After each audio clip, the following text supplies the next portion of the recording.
Hey folks, and welcome back to the Mortgage Farmer.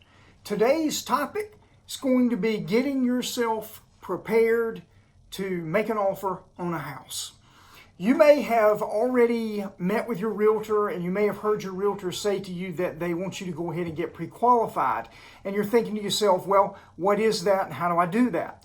Those are great questions. It's also true. You do want to go ahead and get yourself pre-qualified. So how do you go about doing that? Well, step one in any process like this is going to be you're going to want to meet with your mortgage professional sooner as opposed to later. Sooner is always better than later. Meet with your mortgage professional and go over with them what your goals are, what your target range is, what your target monthly payment is, and then allow your mortgage professional to help mold the situation so that it fits as best it can what you're looking for. There is a difference, by the way, in what you qualify for and what you can afford. And we want to make sure that we always remember that just because you are qualified for a certain price range, that doesn't necessarily mean that it fits your budget and what you can afford, because pre-qualifying or getting qualified, they're using general reference points, but they aren't specific to you. And it may be that the numbers say you qualify for a monthly payment that's this big, but you know your budget better. And you may feel like you really only can comfortably make a payment that's this big. And that's where we want to help guide you through that. But yes, you want to get pre-qualified. What is pre-qualification?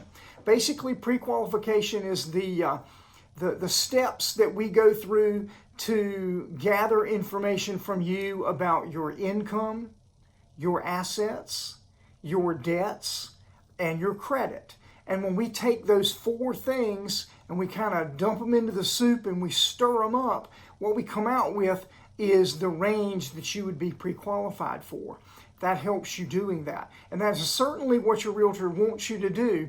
But what they really mean to say to you is, why don't you go ahead and get pre-approved? It sounds simple. It really is simple.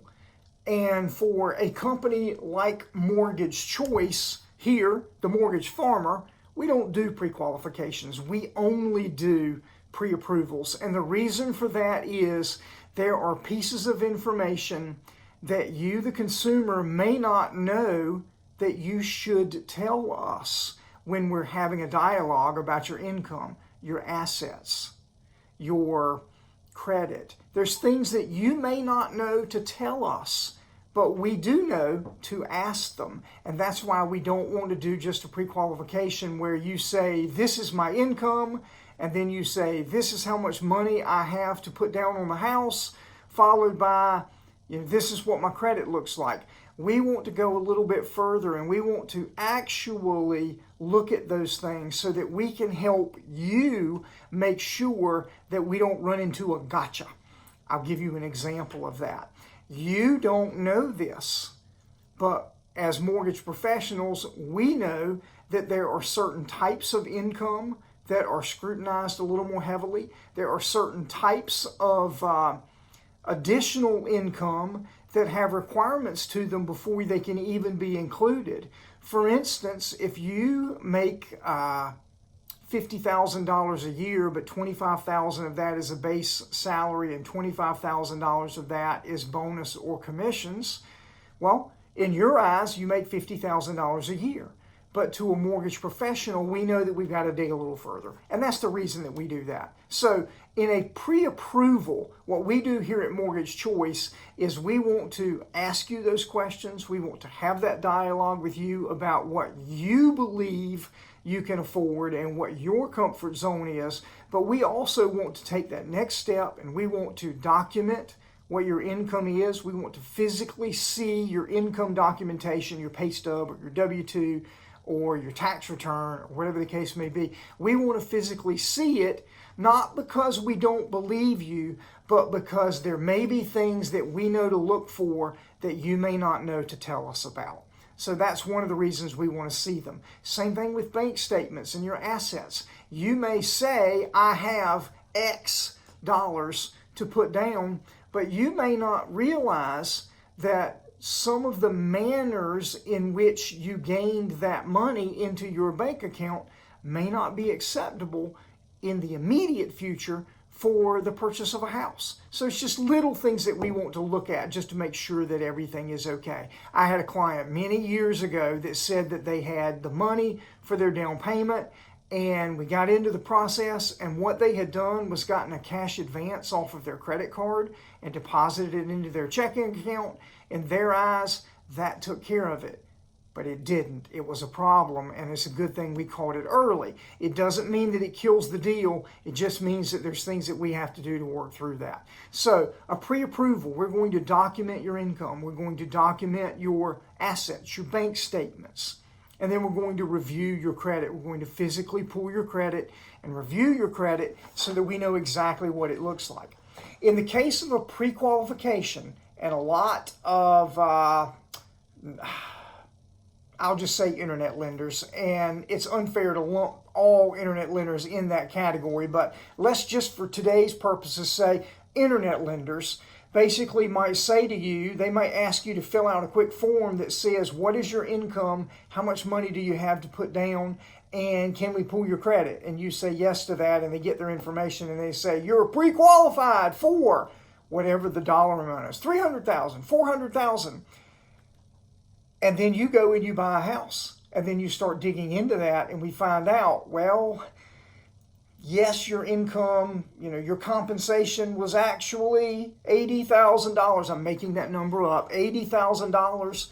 But there's a piece of that $80,000 that we aren't allowed to include because we don't have a sufficient time period to prove that it's going to be a stable source of income, and we have to knock that out. And all of a sudden, instead of 80, your income is 60, and that could create a problem if we hadn't already looked at it. And that's why we want to look at it. So we don't do pre-qualifications here at Mortgage Choice. We're going to document all of those things.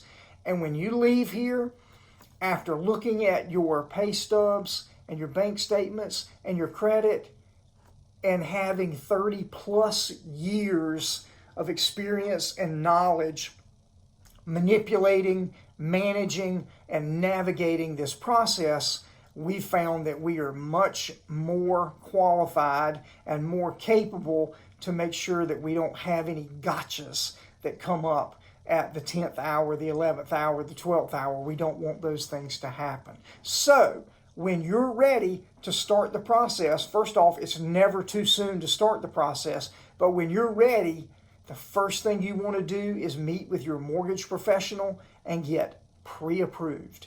You want them to look at all of your documentation so that they know that there's nothing that's going to come back and bite you in the end. So get pre-approved, not pre-qualified. If you're coming here to the Mortgage Farmer, you're not going to have to worry about that. We don't do pre-qualifications. We only do pre-approvals here. The difference is also there's no cost here to getting a pre-approval. I know there are some lenders that do charge a fee. They'll make you pay for your credit report in advance or something like that. There's no cost to you, the consumer, to come and meet with us and educate yourself and learn and be prepared. If you've watched my videos, you've seen me say it over and over again, knowledge is power, and the more information we can give to you, the better educated you'll be to make the right decision. I hope this quick tutorial on what a pre-approval or a pre-qualification is has helped you out. Once again, thanks for visiting me here on this channel. Please like this video. Please hit that subscribe button. And by all means, come back and watch more videos here at the Mortgage Farmer.